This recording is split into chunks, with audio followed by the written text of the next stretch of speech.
ओम श्री गणेशाय नमः। श्री जानकी वल्लभो विजयते।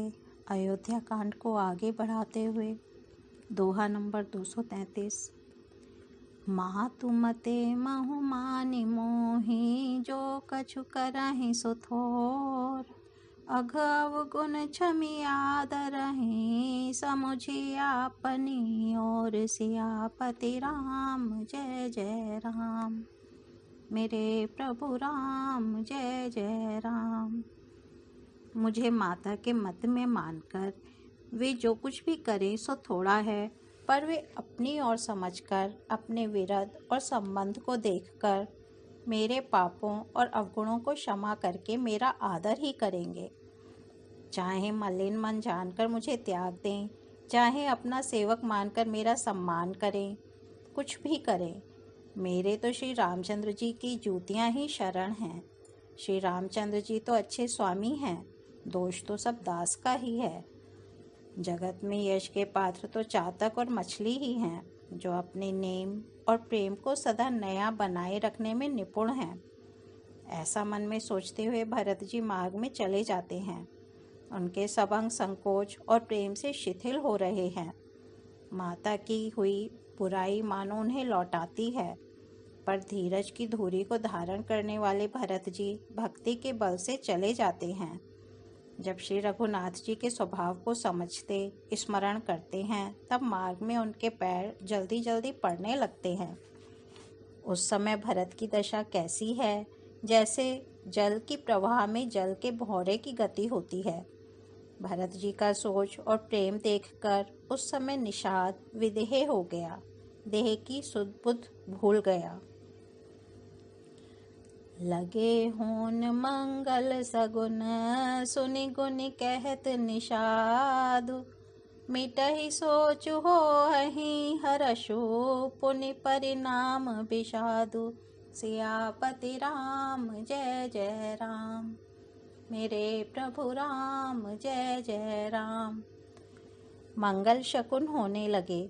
उन्हें सुनकर और विचार कर निषाद कहने लगा, सोच मिटेगा, हर्ष होगा, पर फिर अंत में दुख होगा।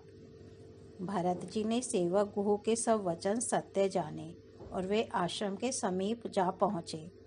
वहाँ के वन और पर्वतों के समूह को देखा तो भरत जी इतने आनंदित हुए मानो कोई भूखा अच्छा अन्न पा गया हो। जैसे एति के भय से दुखी हुई और तीनों आध्यात्मिक, आधि दैविक और आधि भौतिक तापों तथा क्रूर ग्रहों और महामारियों से पीड़ित प्रजा किसी उत्तम देश और उत्तम राज्य में जाकर सुखी हो जाए, भरत जी की गति ठीक उसी प्रकार की हो रही है। अधिक जल बरसना, ना बरसना, चूहों का उत्पात, टिड्डियाँ, तोते और दूसरे राजा की चढ़ाई, खेतों में बाधा देने वाले इन 6 उपद्रवों को इति कहते हैं। श्री रामचंद्र जी के निवास से वन की संपत्ति ऐसी सुशोभित है मानो अच्छे राजा को पाकर प्रजा सुखी हो। सुहावना वन ही पवित्र देश है। विवेक उसका राजा है और वैराग्य मंत्री है। यम, अहिंसा, सत्य, अस्तेय, ब्रह्मचर्य और अपरिग्रह तथा नियम, शौच, संतोष, तप, स्वाध्याय और ईश्वर प्रणिधान योद्धा हैं। पर्वत राजधानी है। शांति तथा सुबुद्धि 2 सुंदर पवित्र रानियां हैं। वह श्रेष्ठ राजा राज्य के सब अंगों से पूर्ण है और श्री रामचंद्र जी के चरणों के आश्रित रहने से उसके चित्त में चाव, आनंद या उत्साह है।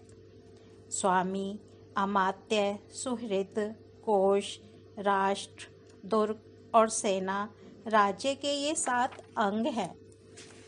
जीति मोह महि पालु दल, सहित विवेक भुआलु। करत अकंटक राजपुर, सुख संपदा सुकालु। सियापति राम जय जय राम। मेरे प्रभु राम जय जय राम। मोह रूपी राजा को सेना सहित जीतकर विवेक रूपी राजा निष्कंटक राज्य कर रहा है। उसके नगर में सुख, संपत्ति और सुकाल वर्तमान है। वन रूपी प्रांतों में जो मुनियों के बहुत से निवास स्थान हैं, मानो वही शहरों, नगरों, गांवों और खेड़ों का समूह है।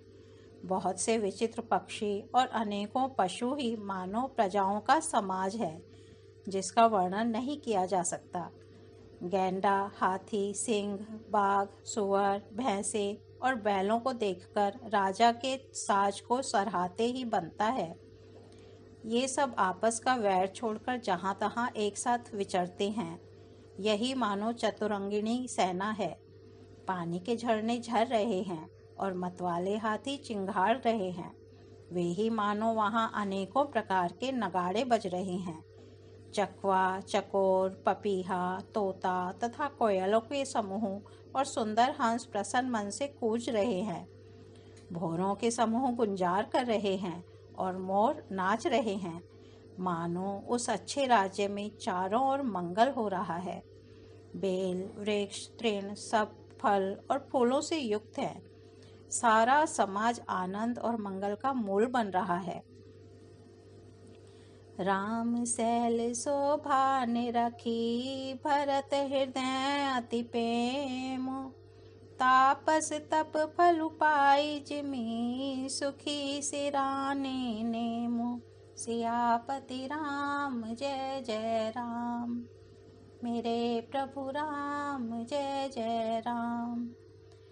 श्री राम जी के पर्वत की शोभा देखकर भरत जी के हृदय में अत्यंत प्रेम हुआ। जैसे तपस्वी नियम की समाप्ति होने पर तपस्या का फल पाकर सुखी होता है।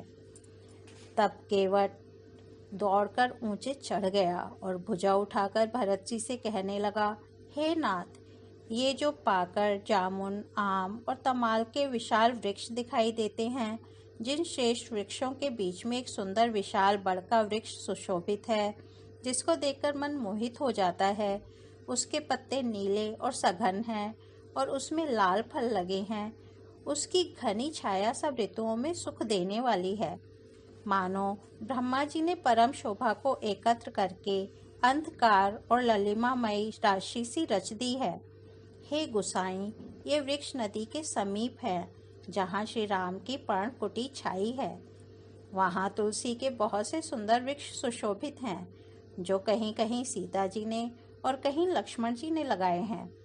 इसी बड़ की छाया में सीता जी ने अपने कर कमलों से सुंदर वेदी बनाई है। जहाँ बैठी मुनिगण सहित नित सिय राम सुजान। सुनहि कथा इतिहास सब आगम निगम पुराण। सियापति राम जय जय राम, मेरे प्रभु राम जय जय राम। जहाँ सुजान श्री सीताराम जी मुनियों के वृंद समेत बैठकर नित्य शास्त्र, वेद और पुराणों के सब कथा इतिहास सुनते हैं। सखा के वचन सुनकर और वृक्षों को देखकर भरत जी के नेत्रों में जल उमड़ आया। दोनों भाई प्रणाम करते हुए चले। उनके प्रेम का वर्णन करने में सरस्वती जी भी सकुचाती हैं। श्री रामचंद्र जी के चरण चिन्ह देखकर दोनों भाई ऐसे हर्षित होते हैं मानो दरिद्र पारस पा गया हो। वहाँ की रज को मस्तक पर रखकर हृदय में और नेत्रों में लगाते हैं और श्री रघुनाथ जी के मिलने के समान सुख पाते हैं। भरत जी की अत्यंत अनिर्वचनीय दशा देखकर वन के पशु, पक्षी और जड़, वृक्षादि जीव प्रेम में मग्न हो गए। प्रेम के विशेष वश होने से सखा निषाद राज को भी रास्ता भूल गया। तब देवता सुंदर रास्ता बतलाकर फूल बरसाने लगे। भरत के प्रेम की इस स्थिति को देखकर सिद्ध और साधक लोग भी अनुराग से भर गए और उनके स्वाभाविक प्रेम की प्रशंसा करने लगे कि यदि इस पृथ्वी तल पर भरत का जन्म अथवा प्रेम न होता तो जड़ को चेतन और चेतन को जड़ कौन करता। प्रेम अमिय मंदरु बिरहु, भरत पयोधि गंभीर। मति प्रगटे सुर साधु हित, कृपा सिंधु रघुबीर। सियापति राम जय जय राम, मेरे प्रभु राम जय जय राम। प्रेम अमृत है, विरह मंदराचल पर्वत है, भरत जी गहरे समुद्र हैं। कृपा के समुद्र श्री रामचंद्र जी ने देवता और साधुओं के हित के लिए स्वयं इस भरत रूपी गहरे समुद्र को अपने विरह रूपी मंदराचल से मत कर यह प्रेम रूपी अमृत प्रकट किया है। सखा निषादराज सहित इस मनोहर जोड़ी को सघन वन की आड़ के कारण लक्ष्मण जी नहीं देख पाए। भरत जी ने प्रभु श्री रामचंद्र जी के समस्त सुमंगलों के धाम और सुंदर पवित्र आश्रम को देखा। आश्रम में प्रवेश करते ही भरत जी का दुख और दाहा जलन मिट गया, मानो योगी को परमार्थ परम तत्व की प्राप्ति हो गई हो। भरत जी ने देखा कि लक्ष्मण जी प्रभु के आगे खड़े हैं और पूछे हुए वचन प्रेम पूर्वक कह रहे हैं, पूछी हुई बात का प्रेम पूर्वक उत्तर दे रहे हैं। सिर पर जटा है, कमर में मुनियों का वलकल वस्त्र बांधे हैं और उसी में तरकस कसे हैं। हाथ में बाण तथा कंधे पर धनुष है। वेदी पर मुनि तथा साधुओं का समुदाय बैठा है और सीता जी सहित श्री रघुनाथ जी विराजमान हैं। श्री राम जी के वलकल वस्त्र हैं, जटा धारण किए हैं, श्याम शरीर है। सीताराम जी ऐसे लगते हैं मानो रति और कामदेव ने मुनि का वेश धारण किया हो। श्री राम जी अपने कर कमलों से धनुष बाण फेर रहे हैं और हंसकर देखते ही जी की जलन हर लेते हैं। अर्थात जिसकी ओर भी एक बार हंसकर देख लेते हैं उसी को परम आनंद और शांति मिल जाती है। लसत मंजु मुनि मंडली मध्य सिय रघुचंदु, ज्ञान सभा जनु तनु धरे भगति सच्चिदानंदु। सियापति राम जय जय राम, मेरे प्रभु राम जय जय राम। सुंदर मुनि मंडली के बीच में सीता जी और रघुकुल चंद्र श्री रामचंद्र जी ऐसे सुशोभित हो रहे हैं मानो ज्ञान की सभा में साक्षात भक्ति और सच्चिदानंद शरीर धारण करके विराजमान हैं। छोटे भाई शत्रुघ्न और सखा निषादराज समेत भरत जी का मन प्रेम में मग्न हो रहा है। हर्ष, शोक, सुख, दुख आदि सब भूल गए। हे नाथ रक्षा कीजिए, हे गुसाई रक्षा कीजिए, ऐसा कहकर वे पृथ्वी पर दंड की तरह गिर पड़े। प्रेम भरे वचनों से लक्ष्मण जी ने पहचान लिया और मन में जान लिया कि भरत जी प्रणाम कर रहे हैं। वे श्री राम जी की ओर मुंह किए खड़े थे। भरत जी पीठ पीछे थे, इससे उन्होंने देखा नहीं। अब इस ओर तो भाई भरत जी का सरस प्रेम और उधर स्वामी श्री रामचंद्र जी की सेवा की प्रबल परवशता। ना तो क्षण भर के लिए भी सेवा से पृथक होकर मिलते ही बनता है और न प्रेमवश छोड़ते उपेक्षा करते ही। कोई श्रेष्ठ कवि ही लक्ष्मण जी के चित्त की इस गति दुविधा का वर्णन कर सकता है। वे सेवा पर भार रखकर रह गए, सेवा को ही विशेष महत्वपूर्ण समझकर उसी में लगे रहे, मानो चढ़ी हुई पतंग को खिलाड़ी पतंग उड़ाने वाला खींच रहा हो। लक्ष्मण जी ने प्रेम सहित पृथ्वी पर मस्तक नवाकर कहा, हे रघुनाथ जी, भरत जी प्रणाम कर रहे हैं। यह सुनते ही श्री रघुनाथ जी प्रेम में अधीर होकर उठे। कहीं वस्त्र गिरा, कहीं तरकस, कहीं धनुष और कहीं बाण। बरबस लिए उठाई और लाए कृपा निधान, भरत राम की मेलनी लखी बिसरे सबहि अपान। सियापति राम जय जय राम, मेरे प्रभु राम जय जय राम। कृपा निधान श्री रामचंद्र जी ने उनको जबरदस्ती उठाकर हृदय से लगा लिया।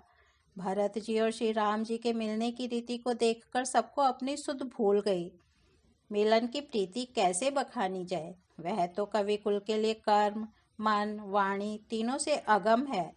दोनों भाई भरत जी और श्री राम जी मन, बुद्धि, चित्त और अहंकार को भुलाकर परम प्रेम से पूर्ण हो रहे हैं। कहिए उस श्रेष्ठ प्रेम को कौन प्रकट करे? कवि की बुद्धि किसकी छाया का अनुसरण करे? कवि को तो अक्षर और अर्थ का ही सच्चा बल है। नट ताल की गति के अनुसार ही नाचता है। भरत जी और श्री रघुनाथ जी का प्रेम अगम्य है, जहाँ ब्रह्मा, विष्णु और महादेव का भी मन नहीं जा सकता।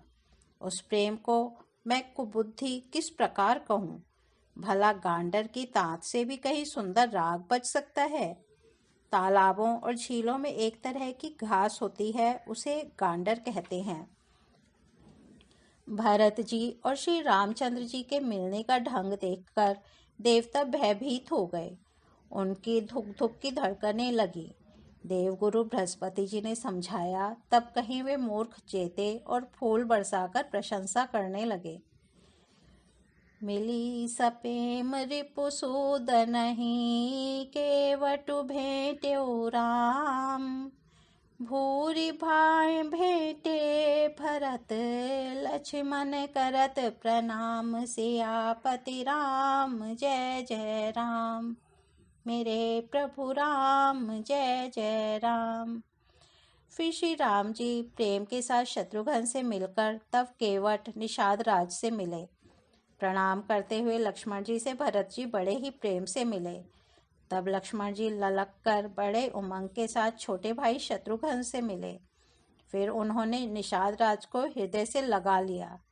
फिर भरत शत्रुघ्न दोनों भाइयों ने उपस्थित मुनियों को प्रणाम किया और इच्छित आशीर्वाद पाकर वे आनंदित हुए।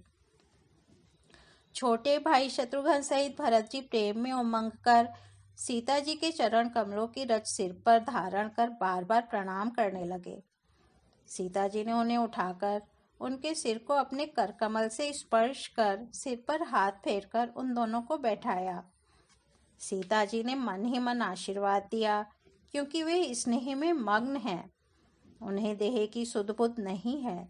सीता जी को सब प्रकार से अपने अनुकूल देखकर भरत जी सोच रहित हो गए और उनके हृदय का कल्पित भय जाता रहा। को किछु कहै ना, को किछु पूछा। प्रेम भरा मन निज गति छूछा। राम सिया राम जय जय राम। राम सिया राम जय जय राम। तिहि अवसर केवटु धीरजु धरई। जोरि पानि बिनवत प्रणाम करई। राम सिया राम जय जय राम। राम सिया राम जय जय राम। उस समय ना तो कोई कुछ कहता है, ना कोई कुछ पूछता है। मन प्रेम से परिपूर्ण है, वह अपनी गति से खाली है, अर्थात संकल्प, विकल्प और चांचल्य से शून्य है। उस अवसर पर केवट निषाद राज धीरज धर और हाथ जोड़कर प्रणाम करके विनती करने लगा। ओ मंगल भवन अमंगल हारी। द्रबहु सो दशरथ अजर बिहारी। राम सिया राम जय जय राम। राम सिया राम जय जय राम। आज अयोध्या कांड को यहीं विराम देते हैं। कल इसके आगे बढ़ेंगे। धन्यवाद।